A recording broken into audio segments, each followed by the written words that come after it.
Hey guys, so today I'm going to be talking about Doctor Who Series 8, episodes 4 and 5, which is Listen and Time Heist. I'm a fan of both of these episodes, especially Listen. I think that one is amazing, so let me just talk about them. So, Listen, I think, is definitely a standout episode. It might be the best episode in Season 8, if we're being honest. Written by Stephen Moffat. It's Capaldi's first banger. I like this first two episodes. Third episode, but this one is like his first classic.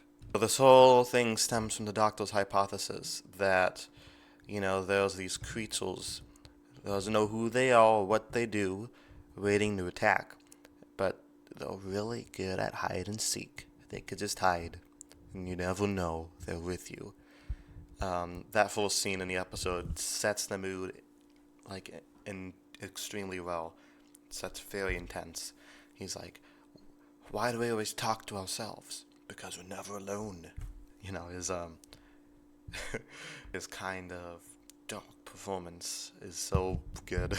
Clara goes out with Danny Pink on their first date, and they have a very awkward first date, I would say. More so on Clara's part than Danny's part because he makes a lot of foul paws, um, about him being a soldier and kind of comes off as a little passive aggressive. But I like that. I like when characters have flaws, and I think Clara is a flawed character, which makes her very interesting to me. It's a little boring when characters are always right about everything. Clara having flaws makes me, and I'm assuming the rest of us, relate to her more. Clara was really good in this episode. This Capaldi's is amazing. He strikes this great deal between being kind of more dark and mysterious while also charismatic. I like that scene with him and young Danny Pink, um, because they I it shows how good he is with small kids. He could be this, mysterious character, but when there's a little kid in trouble, he acts very fatherly, because he is a dad, and I just love that character aspect about him. But yeah, he's totally owning the role in this, and him and Jenna Coleman have such dynamic chemistry.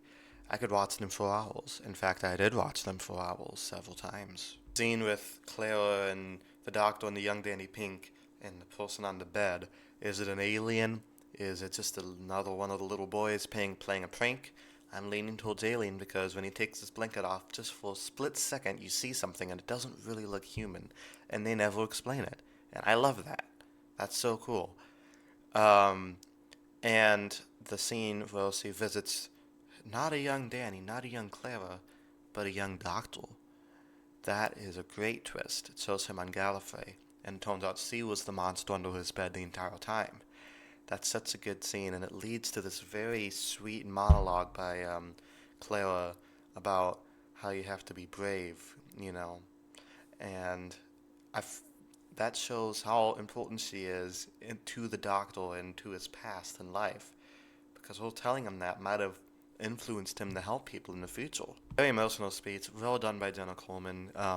The music was great too by Murray Gold. I love that scene. This episode kind of reminded me of Midnight because in Midnight, you don't really know who the villain is. They're not a big monster made out of styrofoam. You don't see the monster. The whole feel is you don't know what the monster is. And I think this kind of is similar to that. I also like the mix of Claire juggling to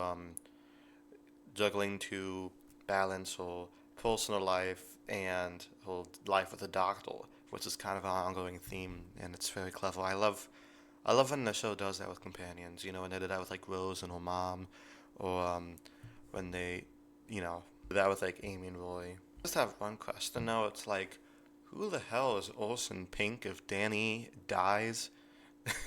Like if he's supposed to be a descendant, it's supposed to be a family heirloom, and he dies, where did he come from? It can't be like a nephew or something, because Danny grew up in an orphanage, so I'm assuming he doesn't have any siblings, at least ones that would look just like him.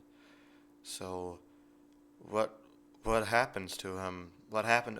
Where did he come from? That's never explained, Moffat. Give me answers. Um, But yeah, besides that, I love this episode. It's definitely a classic. Well written, well directed, acted, music. It's great. Essential Capaldi viewing. So that kind of brings us to Time Heist, which, while not as good as Listen, I still enjoyed this one. You know, if this was in like one of the recent seasons, people would be like, "Oh my God, this is the best episode of the season." But given that it's in Series 8, I feel like it kind of gets overlooked. You know, it's good.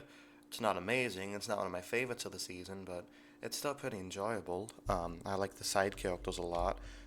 We have the guy from Wicked, who um, is like a robot. Then we have that one lady who could shapeshift into other people.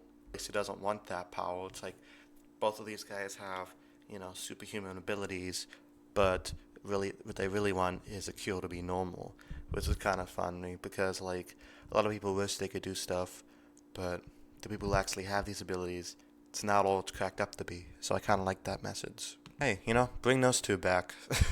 We need another spin-off, right, Russell? But yeah, the episode has like all this, you know, timey-wimey element, running around hallways that you'd expect from like a classic Doctor Who episode. Kind of would fit right home in like 80s Who with maybe Peter Davison, you know. Like this kind of confusing edge which kind of keeps you guessing. I'm still a little bit confused. These timey-wimey plots go over my head sometimes, but I was having fun. Keely Hawes is in this, who was Lindsay Denton from Line of Duty. If anybody's seen Line of Duty, she was great in that. She was also in Bodyguard, well, for a little bit anyway. She has this like creepy businesswoman aesthetic, a little bit like Umbridge from Harry Potter, but well, not as nasty as Umbridge. Nobody's as mean as her, but still, it's kind of nasty. And I don't know, I like villains like that, and how she kind of felt guilty about it later in life, which kind of sets the episode again, restarts it. So I I don't know. She was a really good addition as well.